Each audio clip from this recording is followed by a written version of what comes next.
I think everyone who has played multiple Resident Evil games know how they start out absolutely fantastic and then just end kinda mediocre. It doesn't even really matter if you play one of the recent games or one of the first, because this has basically always been the case.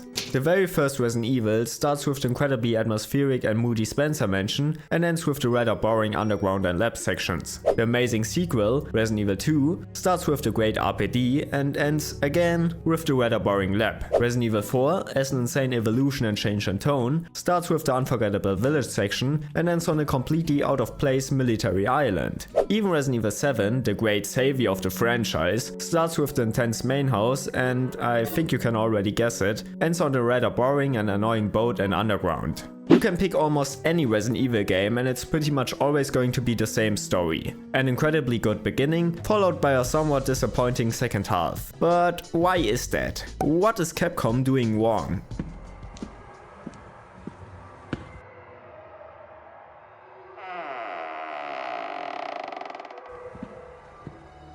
To start things off, we first have to find out why the beginnings are even that good in the first place, and the answer lies in the design. Which is pretty obvious now that I've said it out loud.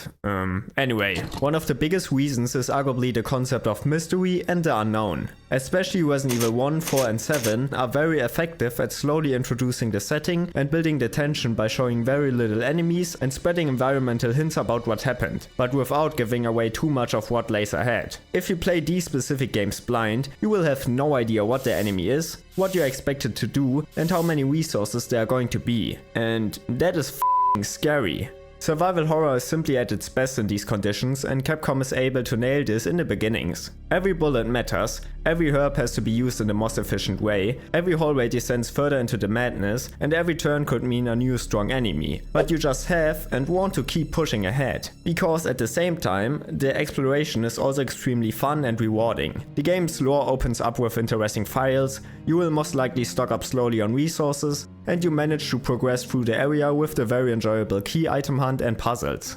And additionally, the beginning areas like the Spencer Mansion, RPD or Resident Evil 4's Village are all also extremely detailed, visually interesting and polished, which is great. But also makes sense because the beginnings usually make for large parts of the promotional material, so they naturally receive more attention to sell the games better.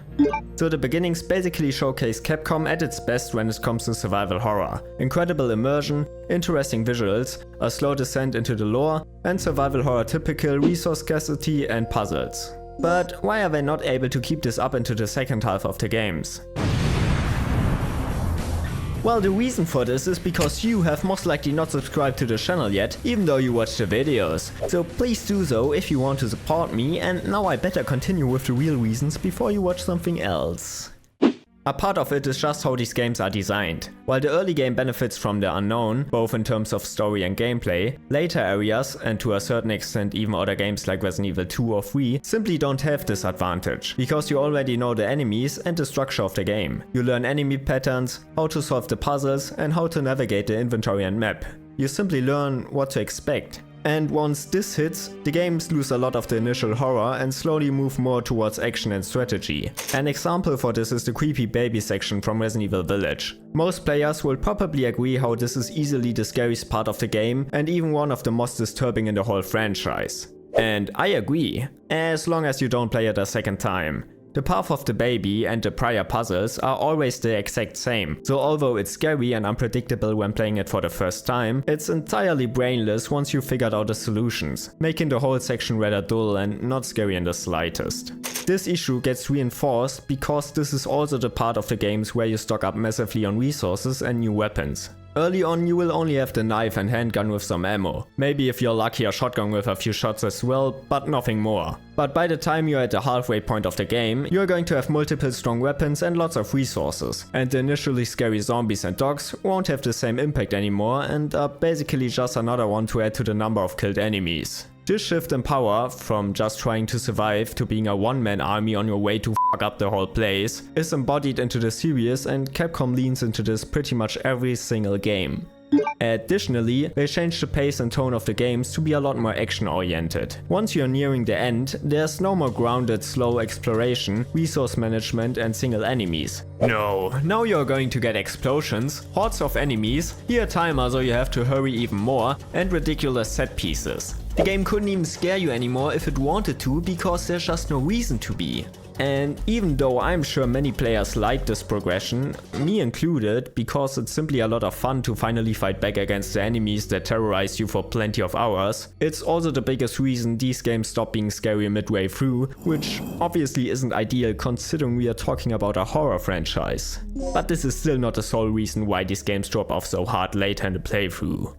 Like I already said, areas like the Spencer Mansion, the RPD and Resident Evil 4's Village are all extremely detailed, visually interesting and iconic. But what happens after? Well, then you reach the ending section of the games and you encounter maybe a lab, or a boat, or a grey military island, or some kind of dull factory. All of these are usually very sterile, industrial looking, sometimes even overstay their welcome, and are most importantly a lot more linear, especially compared to the previous maze-like segments. A giant lived-in house with plenty of different rooms, floors and non-repeating passages is just a lot more enjoyable than a clean, mostly one-colored and repetitive boat or lab with less puzzles, uninteresting key items and less choices. The earlier areas just open up a lot more and a lot better with more rewarding exploration.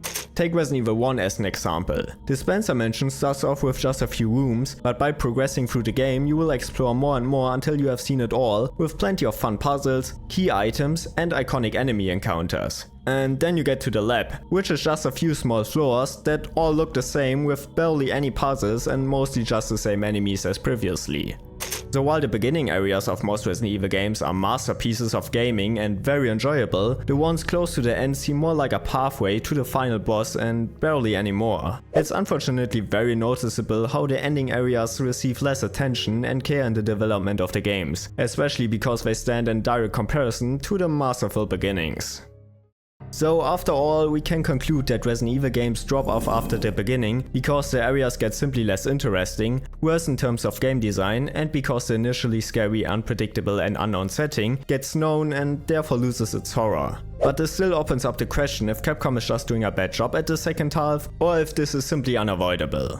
And I'd argue it's neither. And both.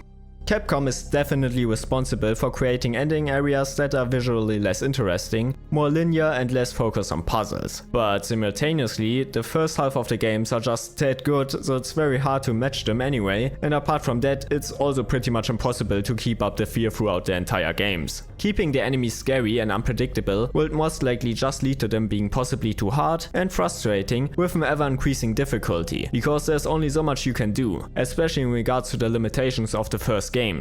Additionally, the games are also relatively long for horror games and are meant to be fun and entertaining besides being just scary. For example, other horror games like Amnesia or Outlast manage to stay terrifying the whole way through, but they also don't have the same requirements either. These games are a lot shorter and focus on the horror element, so they have an easier time to achieve this one goal for the whole game.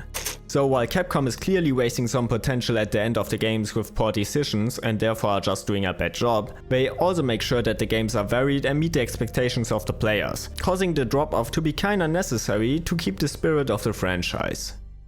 So what do you think about this topic? Please let me know in the comments. Apart from that, I would appreciate if you subscribe, like and share the video if you enjoyed it. Thank you very much and see you next time.